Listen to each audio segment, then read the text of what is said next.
Hello, class. Good morning. The next topic is factors that enable globalization. We have studied demand, foreign trade, multinational corporation sector, globalization. So today we have to cover factors that enable globalization. In this, there are two factors that enable globalization, that is technology and liberalisation of market and government policies, है ना। अगर हमको globalisation को बढ़ाना है तो पहले क्या करना पड़ेगा? सीधी सी बात है, ग्लोबलाइजेशन का मतलब कि लार्ज प्रोडक्शन, ह्यूज प्रोडक्शन, और बहुत बड़े लेवल पे अगर प्रोडक्शन करना है, या हमको primary sector, secondary sector, tertiary sector को ग्रो करना है, बढ़ाना है उनका साइज़ को, तो हमको टेक्नोलॉजी को इंटरवीन करना पड़ेगा। या किसान जो है पहले नॉर्मल खेती करता था प्रिमिटिव तरीके से, तो उससे कम अमाउंट में प्रोड्यूस करता था। अब उतने अमाउंट थे प्रोडक्शन से हम ग्लोबलाइजेशन का हिस्सा तो नहीं बन सकते ना, क्योंकि आज हमें पहले इंडिया के लिए तो प्रोड्यूस करना ही है, और फिर फॉरेन ट्रेड के लिए और ज़्यादा प्रोड्यूस करना है। तो फार्मर्स को भी टेक्नोलॉजी की ज़रूरत है। साथ ही साथ इंडस्ट्रीज़ के अंदर पहले छोटे लेवल पर प्रोडक्शन होता था तो घरों पर ही प्रोड्यूस कर लिया जाता था, या छोटी छोटी फैक्ट्रीज़ में।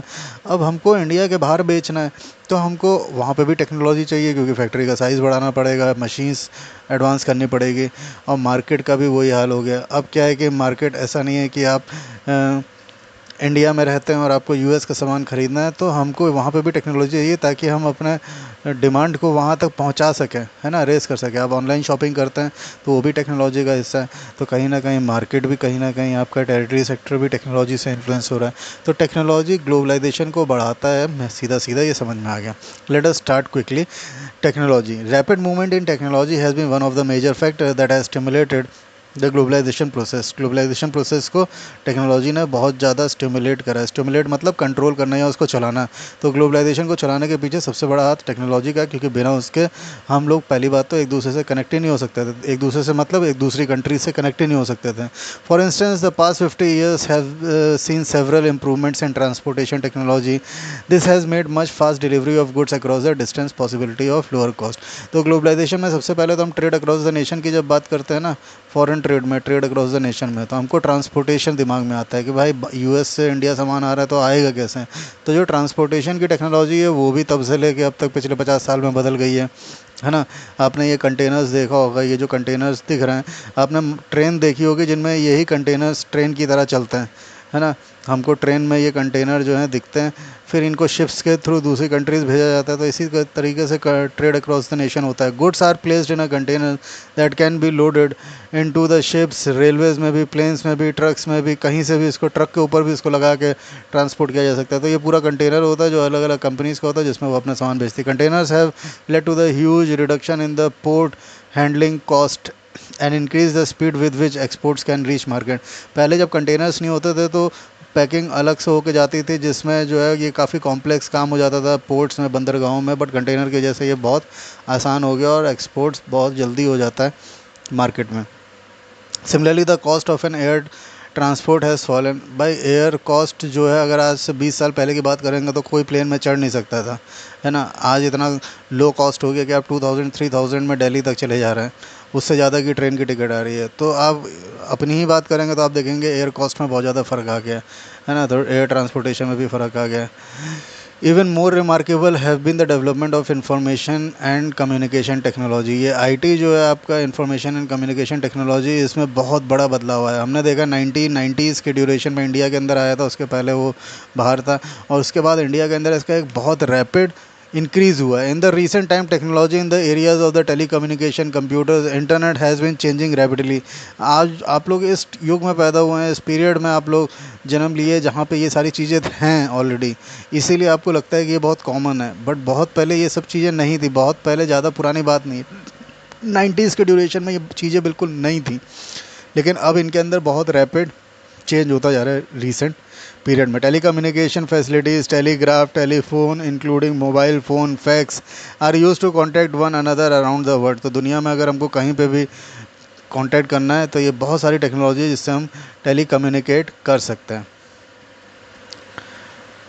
Around the world. To access information instantly, तुरंत इन्फॉर्मेशन, पहले लेटर लिखते थे, जाता था, आता था, अब फ़ोन करते तो इंस्टेंट इन्फॉर्मेशन हम पहुंचा सकते हैं या किसी की ले सकते हैं। And to communicate with remote areas, from remote areas, तो रिमोट एरिया में बैठ के भी हम कम्युनिकेट कर सकते हैं। रिमोट मतलब जो बहुत दूर दूर दराज इलाके हैं, जो अभी भी सिटी से कनेक्टेड नहीं है या सिटी से बहुत दूर है, इस कम्युनिकेशन की वजह से, टेली कम्युनिकेशन की वजह से हम वहाँ पे भी कनेक्ट हो सकते हैं। आप अपने गांव में फ़ोन कर लेते हैं ना आसानी से, क्या पता वहाँ तक पहुँचना भी बड़ा मुश्किल हो। This has been facilitated by the satellite communication devices. ये टेलीफोन जो है ये आपके सैटेलाइट कम्युनिकेशन डिवाइसेस ही हैं, क्योंकि आपकी जो फ्रीक्वेंसी है वो सैटेलाइट से मैच की जाती है और सैटेलाइट के थ्रू ही आपको ये टेली कम्युनिकेशन की सर्विस दी जाती है। इवन कि जो आप लोग टाटा स्काई और ये सब यूज़ करते हैं, ये भी सैटेलाइट चैनल्स होते हैं, सैटेलाइट से ये इनको भेजा जाता है। As you would aware and computer have now entered almost every field of activity. देखिए आईटी एक ऐसा सेक्टर है जो हर फील्ड को इन्फ्लुएंस करता है, चाहे वो डॉक्टर्स हो, चाहे वो साइंटिस्ट हो, चाहे वो इंजीनियर्स हो। आप कोई भी फील्ड का नाम लीजिए, आपको वहाँ पे कंप्यूटर इंफॉर्मेशन टेक्नोलॉजी का पार्ट मिल जाएगा। You might have also ventured into the amazing world of internet. Internet आप सब लोग यूज़ कर ही रहे हैं, तो इसका भी आप लोगों ने एक्सपीरियंस ले लिया है। Where you can obtain and share information on almost anything you want to know. See आप लोग की जो ऑनलाइन क्लासेस चली है ये भी उसी का ही पार्ट है, जहाँ पे आप कहीं से भी बैठ के इस क्लास को अटेंड कर सकते हैं या इसको सुन सकते हैं। इसके लिए आपको वहाँ तक जाने की भी ज़रूरत नहीं है ना। Almost anything you want to know. Internet also allows us to send instant electronic mail. Email का आपने सुना हुआ है, वॉइस मेल का आपने सुना हुआ है, across the world at negligible cost. भाई ईमेल की कोई कॉस्ट आती है नहीं, वो आपके इंटरनेट कॉस्ट में जुड़ी हुई होती है। तो नेग्लिजिबल मतलब जिसमें ना के बराबर कॉस्ट लगती है, जबकि आपको उस जगह पे जाने के लिए बहुत पैसा खर्च करना पड़ सकता है। तो सीधी सी बात है, इंफॉर्मेशन टेक्नोलॉजी का ही एक हिस्सा है ना। आपकी मशीनें जो एडवांस हो रही हैं वो भी आईटी का ही रिजल्ट है ना। इंफॉर्मेशन टेक्नोलॉजी अपने आप वो वर्क कर रही हैं, बड़े लेवल पे प्रोड्यूस कर रही हैं। कैसे कर रही हैं? उन मशीन्स में कहीं ना कहीं सॉफ्टवेयर्स है, इंफॉर्मेशन टेक्नोलॉजी का हिस्सा है। इंफॉर्मेशन एंड कम्युनिकेशन टेक्नोलॉजी और the IT in short has played a major role in spreading the production of the service across the country. तो आईटी का बहुत बड़ा रोल है production of service across the country, अपने देश से बाहर जाके प्रोडक्शन और सर्विस देना या उसको फैलाना, है ना। आज एक कंट्री से कोई भी कंपनी या इंडस्ट्री एक जगह से दूसरी जगह इसीलिए जा पा रही है क्योंकि उसको ये फैसिलिटी मिली हुई है। यूजिंग आईटी इन ग्लोबलाइजेशन, ये दिखा रहा है। A news magazine publishing for London readers is to design and printed in Delhi. अब एक लंदन की मैगज़ीन है, दिखा रहा है कैसे ये मैगज़ीन वर्क करती है ना। एक लंदन की मैगज़ीन है जो लंदन में बिकती है, उसका प्रिंटेड और डिज़ाइन कहाँ होता है? दिल्ली में। The text of the magazine is send through internet to the Delhi office. क्या टेक्स्ट होगा उसको दिल्ली के ऑफिस में ईमेल कर दिया जाता है ना। और फिर the designer in the Delhi office get orders to on how to design the magazine from the office of London. उसको कैसे ऑर्डर मिलता है? इंटरनेट के थ्रू उसको ऑर्डर मिल जाता है मैगज़ीन को कैसे डिज़ाइन करना है, ठीक। Using telecommunication facility, the designer in is done on computer. सारी डिज़ाइनिंग कंप्यूटर पे ही होती है। After printing the magazine are sent by air to London. जब प्रिंट हो जाती है तो उसको बाय एयर लंदन भेज दिया जाता है। Even the payment of the money of the designer designing and printing from the bank in London to the bank in Delhi. और जो वो काम दिल्ली में बैठ के लंदन मैगज़ीन के लिए कर रहा है उसका पैसा उसको ई पेमेंट के थ्रू उसके बैंक में डायरेक्ट भेज दिया जाता है, लंदन के बैंक से दिल्ली के बैंक में। क्लियर है, जिसको ई बैंकिंग कहते हैं। तो आप देखिए एक काम के अंदर कितना इंटरनेट यूज़ हो रहा है। ऑर्डर करने से लेके, काम करने से लेके, उस ऑर्डर को वापस पहुंचाने तक और उसका पेमेंट लेने तक में सब कुछ इंटरनेट से ही हो रहा है। तो आप सोच लीजिए कि इंटरनेट का कितना बड़ा रोल है। I hope so you understand how information technology or technology helps as a factor of globalization or work as a factor of globalization. Next come the liberalization of foreign trade, ये एक अलग है, और liberalization of foreign investment policy दो अलग अलग चीज़ है ना। liberalization means freedom। इसको एक छोटे से एग्जांपल से ही स्टार्ट कर लेते हैं कि सपोज़ मान लीजिए कि आप फ़ॉरेन से आ रहे हैं और आपने अपने साथ एक फ़ोन ख़रीदा है, तो आप अपने लिए एक फ़ोन ख़रीद के ला रहे हैं। तो जब आप इंडिया के अंदर आएंगे तो आप उस फ़ोन को आराम से ला सकते हैं क्योंकि आप उसको अपने लिए लाए हैं। मान लीजिए कि आप अपने साथ 10 फ़ोन ला रहे हैं, तो सीधी सी बात है एयरपोर्ट पे जब चेकिंग पे आप पकड़े जाएंगे तो एक फ़ोन तो आप ले आएंगे, बट जो 9 फ़ोन आप एक्स्ट्रा अपने साथ ला रहे हैं उसके ऊपर आपको एक एक्साइज़ ड्यूटी देनी पड़ेगी। और क्योंकि आप वहाँ से इसलिए ला रहे थे क्योंकि आपको वहाँ पे सस्ता पड़ा था, लेकिन जब आप एयरपोर्ट पे उसकी एक्साइज़ ड्यूटी देंगे तो वो आपको यहाँ से भी ज़्यादा महंगा पड़ जाएगा। आप चाहे तो करके देख लीजिए, इंडिया में जो उसकी कॉस्ट होगी उससे भी महंगा पड़ जाएगा। सीधी सी बात है कि आप वो 9 फ़ोन क्यों ला रहे थे? आप बेचने के लिए ला रहे थे, आप उससे प्रॉफिट कमाने के लिए ला रहे थे। क्यों? क्योंकि वो बाहर आपको सस्ता पड़ा। तो इस तरीके से ट्रेड नहीं किया जा सकता। गवर्नमेंट को उस पर टैक्स चाहिए। वो आपको एक्साइज़ ड्यूटी से जब टैक्स लेती है तो वो इतना महंगा पड़ जाएगा कि आप उसको अब यहाँ पे बेच भी नहीं सकते।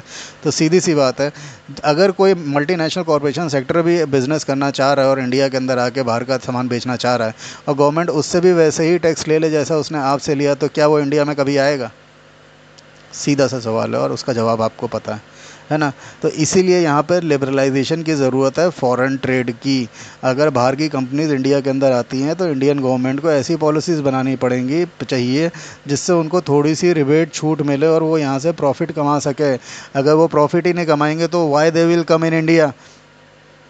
आई होप आपको मेरी बात समझ में आ गई। और फॉरेन इन्वेस्टमेंट पॉलिसी इसलिए है कि अगर कोई बाहर की कंपनी इंडिया में आके क्यों इन्वेस्ट करे, आप उसको प्रॉफिट दिखाएंगे तभी तो इन्वेस्ट करेंगे। तो आप अपने पॉलिसी जो है वो थोड़ा सा फीजिबल बनानी पड़ेंगी, थोड़ा सा फ्लेक्सिबल बनानी पड़ेंगी, है ना। ऐसा नहीं कि बस आप अपना फ़ायदा कमाने के लिए उसको काम दे देंगे। तो वो क्यों भाई वो क्यों आपके कम कंट्री में पैसा लगाएगा कोई भी आके। भाई प्रॉफिट जब हो तो उसको भी प्रॉफिट हो, आपको भी प्रॉफिट हो, सबको प्रॉफिट हो, तब तो बात भी है। तो यहाँ पे उसी लिबरलाइजेशन की बात हो रही है, थोड़े से फ्रीडम की बात हो रही है। चलिए now come to the topic. Let us return to the example of imports of Chinese toys in India. Suppose Indian government puts a taxi, से वही बात कर रहा है, tax on the import of toys. जैसे आपको मैंने बताया एग्जाम्पल में, what would happen, those who wish to import these toys would have to pay tax on this. जिसको भी इम्पोर्ट कराना है उसको टैक्स देना पड़ेगा। Because of the tax buyer will have to pay higher price on the import toys. अगर कोई ऐसा है तो बायर को यहाँ पे ज़्यादा प्राइस देना पड़ेगा उसको, जितने का उसने खरीदा है तो यहाँ पे बेचेगा। कहते हैं Chinese toys will no longer be as cheap as in the Indian market and imports from the China will automatically reduce, Indian toys maker will prosperous. अगर ऐसा होगा तो सीधी सी बात है, चाइना का टॉय क्यों खरीदेगा कोई जब वो सस्ता है और आपको यहाँ पे महंगा पड़ेगा। क्यों? क्योंकि जब आपने मंगाया तो इंडियन गवर्नमेंट ने उसके ऊपर आपसे इतना ज़्यादा टैक्स ले लिया कि वो यहाँ पे ऑटोमेटिक महंगा हो गया। तो यहाँ पे इंडियन मार्केट प्रॉस्पेरस कर जाएंगे, समृद्ध हो जाएंगे, और जो चाइनीज़ मार्केट है वो पूरी तरीके से ख़त्म हो जाएंगी और वो यहाँ के लिए इंपोर्ट करना, प्रोड्यूस करना बंद कर देंगे। सीधा सीधा एग्जाम्पल है, समझ में आ गया होगा आपको। Tax on import is an example for trade barrier. ये ट्रेड बैरियर का एग्जाम्पल है। तो ट्रेड बैरियर्स को रिमूव करने पड़ेंगे। देखिए लास्ट पॉइंट लिखा ना, रिमूविंग बैरियर्स और रिस्ट्रिक्शन। तो ट्रेड बैरियर्स को रिमूव करने पड़ेंगे। जब तक आप ट्रेड बैरियर्स रिमूव नहीं करेंगे, मतलब कोई ट्रेड करना चाह रहा है और आप उसके लिए रुकावट बन रहे हैं, तो जब तक आप रुकावट नहीं हटाएंगे तो कोई क्यों आपसे ट्रेड करेगा। It is called the barrier because some restriction has been set up. Government can use trade barriers to increase और decrease and regulate foreign trade and to decide what kind of goods and how much of each good should come into the country. कल हम लोग ये बात कर रहे थे कि क्या गवर्नमेंट को पूरी तरीके से लिबरलाइज कर देना चाहिए ट्रेड को। तो मैंने बताया था कि नहीं, गवर्नमेंट को कंट्रोल करना पड़ेगा, रेगुलेशन करना पड़ेगा, ताकि वो ये देख सके कि कौन सा सामान कितनी क्वांटिटी में किस प्राइस में इंडिया के अंदर आ रहा है या इंडिया से बाहर जा रहा है। तो इस पर कंट्रोल करना ज़रूरी है, क्योंकि हमारी इकोनॉमी ट्रेड पे सबसे ज़्यादा डिपेंड करती है। अगर इंपोर्ट बढ़ता जाएगा तो प्रॉफिट बढ़ेगा, और इंपोर्ट बढ़ता जाएगा तो लॉसेस बढ़ेंगे, और एक्सपोर्ट बढ़ता जाएगा तो प्रॉफिट बढ़ेगा। तो import and export of commodities is important, the control is important by the government. The Indian government after independence had put barriers to foreign trade and foreign investment. This was considered necessary to protect the producer within the country from the foreign competition. Industries were set up coming up in 1950s and 60s. Industries were just coming up in the 1950s, 60s, and competition from the imports at the stage would not have allowed these industries to come up. Thus, Indian allowed imports of only essential items such as machinery, fertilizer, petroleum, etc. Note that all developed countries during the earlier stages of the development have given protection to domestic producer through the variety of means। हम लोग पहले भी पढ़ चुके हैं कि जब India आज़ाद हुआ तो उसको 1990s तक उसने इंपोर्ट को पूरी तरीके से बंद किया हुआ था। क्यों? क्योंकि हमारी कंट्री ऑलरेडी गरीब थी और हम फिर दूसरों का सामान खरीदते रहते तो हम और गरीब हो जाते। तो उन्होंने पहले यहाँ के प्रोड्यूसर को डेवलप करने की सोची, है ना, जिसके लिए उन्होंने सोचा कि पहले इंडियन प्रोड्यूसर डेवलप हो जाए। जब हम लोग एक स्टेज में आ जाएंगे, डेवलप स्टेज में, और यहाँ के प्रोड्यूसर्स और यहाँ के लोग थोड़ा सा इकोनॉमिकली डेवलप हो जाएंगे, तो हम बाहर की कंपनी को इन्वाइट करेंगे। तो 1990s के बाद इन्वाइट करने लगे। तब भी हमने देखा कि कुछ चीज़ों को अभी भी हमको इंपोर्ट करवाना पड़ता था, है ना, जैसे मशीनरी या फर्टिलाइज़र या पेट्रोलियम है। क्यों? क्योंकि हमारे यहाँ होता नहीं था, ना या हमारे यहाँ बनता था। तो जो चीज़ें बनती नहीं थी तो वो तो मंगवानी ही पड़ेंगी। बट जो चीज़ हम लोग बना सकते थे वो चीज़ें हम लोग इंपोर्ट नहीं कराते थे। और वो कह रहे हैं कि ये देखने वाली बात है कि जो भी डेवलप्ड कंट्रीज़ हैं उन्होंने शुरुआत में अपनी कंट्री के अंदर डोमेस्टिक प्रोड्यूसर्स को हमेशा बढ़ावा दिया है। तो जैसे मैंने बताया 1990s तक बाहर की कंपनियों पर रिस्ट्रिक्शन लगा हुआ था। तो स्टार्टिंग अराउंड 1991 के around some far reaching changes in policy और मेड इन इंडिया। इंडिया के अंदर कुछ पॉलिसीज़ में बदलाव किए गए। क्यों? 90s तक इंडिया जो है वो एग्रीकल्चरली इस्टेब्लिश कर चुका था और यहाँ पे छोटी छोटी इंडस्ट्रीज़ जो है वो प्रॉस्परस हो गई थी। The government decided at the time had come to the Indian producer to compete with the producer around the globe. तो अभी तक उसने बाहर की कंपनीज़ को इंडिया के अंदर बंद कर रखा था। अब उसका ये मानना था कि हम लोग इतना डेवलप कर चुके हैं कि हमारे यहाँ के प्रोड्यूसर दुनिया के प्रोड्यूसर्स के साथ कम्पीट कर सकें। सकें। It felt that the competition would improve the performance of the producer with in the country. अगर कंपटीशन नहीं रहेगा तो हमारे यहाँ के प्रोड्यूसर फिर तो यहाँ पे लूट मचा देंगे, क्योंकि उनके अलावा फिर यहाँ लोगों के पास ऑप्शन ही नहीं होगा उनके सामान के अलावा कुछ खरीदने का। तो अब उन चीज़ों पे कंट्रोल करने के लिए quantity wise, quality wise, price wise, है ना, तो हमको ग्लोबली कम्पीट करना पड़ेगा। It felt that the competition would improve, ये इम्प्रूव करेगा क्या, the performance of the producer, producer के परफॉर्मेंस को within the country, since they would have to improve their quality. तो वही यहाँ पे क्वालिटी को इम्प्रूव करना पड़ेगा। अभी तक तो वो कुछ भी बेचेंगे तो ख़रीदना पड़ेगा हमको, क्यों, क्योंकि हमारे पास कोई ऑप्शन नहीं है।